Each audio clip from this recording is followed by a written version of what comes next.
जी बच्चों, टॉपिक हमारे पास है वायरस करेक्टरिस्टिक्स, और इस वायरस करेक्टरिस्टिक्स से रिलेटेड क्वेश्चंस को हमने डील करना है।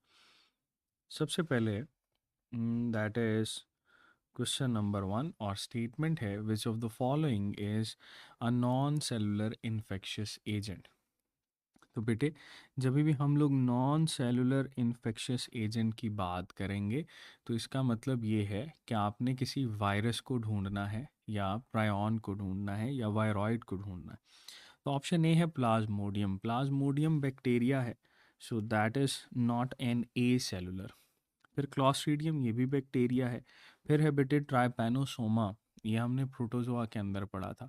ट्राइपैनोसोमा जो है वो स्लीपिंग सिकनेस कॉज करता है, तो ये भी नहीं होगा। फिर बचता क्या है, रियो वायरस। तो वायरस आ गया, तो वायरस तो बेटे होते ही ए सेलुलर या नॉन सेलुलर एंटिटीज हम इनको बोलते हैं। आंसर होगा डेल्टा। नेक्स्ट स्टेटमेंट है viruses have high variability due to. Option A है their parasitic nature, option B है non cellular composition, option C है म्यूटेशन रेट, और ऑप्शन डी है क्रिस्टलाइन नेचर। तो सबसे ज़्यादा वेरिएबिलिटी जो है बेटे इनकी म्यूटेशन की वजह से आती है, जिसको हम लोग बोलते हैं स्ट्रेन्स। ठीक है, इनके अंदर स्ट्रेन जो हैं वो बहुत ज़्यादा होती हैं। जैसे कोविड की हमने बात की थी, तो parasitic nature, non cellular composition और क्रिस्टलाइन नेचर जो है ये एलिमिनेट हो जाएंगे। नेक्स्ट स्टेटमेंट है वायरसेस लैक। किस चीज़ को लैक करते हैं? ऑप्शन ए है एंजाइम्स। तो बेटे एंजाइम्स तो इनके पास होते हैं ना।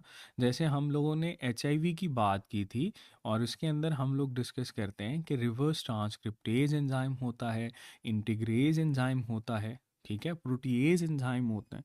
तो एंजाइम इसके पास होते हैं। ऑप्शन बी है जेनेटिक मटेरियल। तो जेनेटिक मटेरियल भी होता है। जेनेटिक मटेरियल या डीएनए होगा या आरएनए होगा। ऑप्शन सी है मेटाबॉलिक मशीनरी। तो बेटे मेटाबॉलिक मशीनरी इनके पास नहीं होती, लिहाजा इसका जो आंसर हम लगाएंगे वो मेटाबॉलिक मशीनरी होगा। मैट्रिक्स पे इनके पास होता है। ये ख़ास तौर पे वो वाले वायरसेस जिनके पास बेटे हम बात करते हैं कि इन्वेलम मौजूद होगा, दे हैव मैट्रिक्स। ठीक है, तो ऑप्शन ए, बी और डी तो इसके पास हैं, सी नहीं है, मेटाबॉलिक मशीनरी नहीं है। इसीलिए बेटे हम इसको बोलते हैं they are obligate intracellular parasite. Host की मशीनरी को इस्तेमाल करते हुए अपनी चीज़ें बनाते हैं। नेक्स्ट स्टेटमेंट है वायरसेस कैन रिप्रोड्यूस। तो वायरसेस जो है बेटे ये हमारे पास किस चीज़ को रिप्रोड्यूस कर सकते हैं, या कहाँ रिप्रोड्यूस कर सकते हैं? ऑप्शन ए है एक्स्ट्रा सेलुलर फ्लूइड। तो बेटे एक्स्ट्रा सेलुलर फ्लूइड तो हम इसका आंसर नहीं लगाएंगे, क्योंकि सेल के बाहर ये रेप्लिकेट नहीं करते।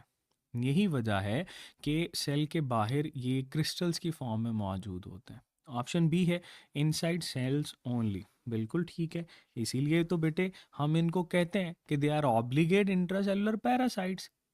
फिर है इन आर्टिफिशियल मीडियम। तो आर्टिफिशियल मीडियम में भी नहीं होते, क्योंकि अगर ये एक्स्ट्रा सेलुलर फ्लूइड में नहीं है तो आर्टिफिशियल मीडियम में तो करेंगे ही नहीं। तो आंसर बेटे हमारे पास है बीटा ऑप्शन। ठीक है जी, ये था बच्चों हमारे पास वायरस की करेक्टरिस्टिक्स के लिहाज से जो क्वेश्चंस थे जिनको हम लोगों ने डील किया।